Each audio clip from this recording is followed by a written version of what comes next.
Good afternoon, everyone. My name is Gabriel Otte. I'm co-founder of Dinari. A friend of mine yesterday looked around the conference and said this was the most boomer crypto conference that she's ever been to.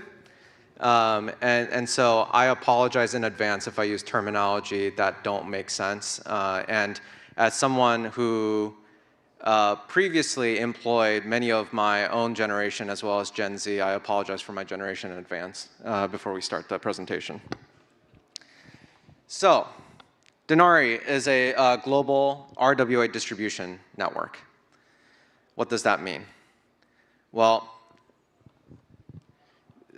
our mission from the beginning, since 2021, has been quite simple. Connect users from around the world to the most important financial devices on-chain, real-world assets, which is the reason why we're all here.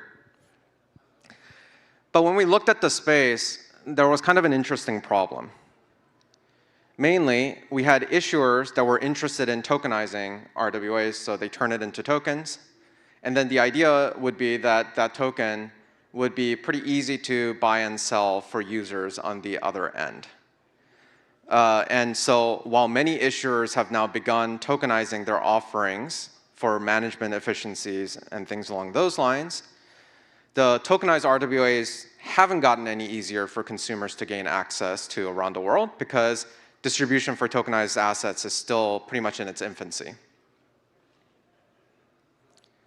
So last year, Dinari started testing out a way to distribute on-chain stock tokens that we call D-shares to users through stablecoin purchases, working with clearinghouses to make sure they're one-to-one backed. So these were things like Apple shares, Google shares, even ETFs that we sort of tokenized with our clearinghouse partners. And the idea was people can log in with their wallets, use stablecoins to essentially purchase these shares, especially in parts of the world where this was not particularly accessible. The problem, though, is we still hadn't solved the distribution problem very well because signing in and transacting with wallets still sucks a lot for anyone who's actually tried doing it. It's still a pretty difficult concept for users to grasp.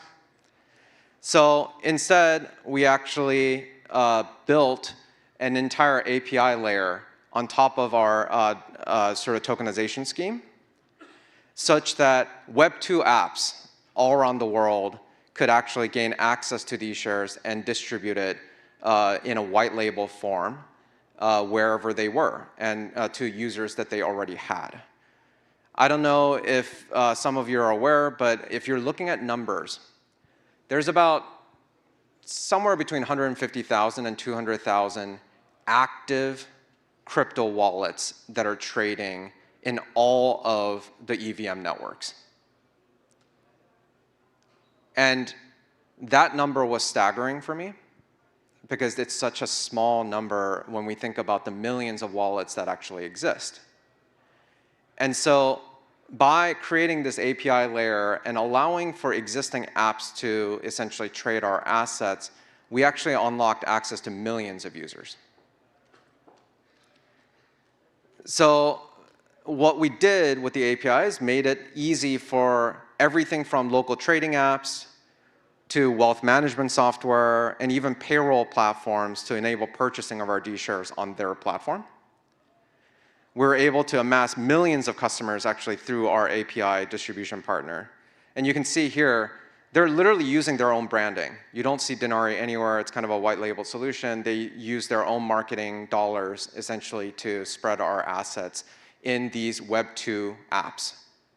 And so there's no signing with wallets, nothing along those lines. It really is anywhere there are already users, we are able to provide our on-chain tokenized RWA assets to them directly. And this distribution method was so successful that our API partners combined will bring over 10 million users who are already KYC through their own platforms to have access to Dinari tokenized assets this year without having to ever touch a wallet or even knowing about the Dinari network. So just to step back for a second, we've been building for the last 3 years, working on regulatory licensing, partnerships with clearinghouses, building compliant methods of bringing tokenized stocks on-chain in the most transparent and trusted way possible, all to bring about our founding vision of building a true global marketplace for RWAs. And so here's the announcement part. This fall, we're actually building upon and generalizing the lessons that we actually learned from our Dinari bridge and the D-Shares API. And we're launching a fully compliant, decentralized exchange portal made specifically for RWAs with the specific needs of RWA investors, issuers, and market makers in mind.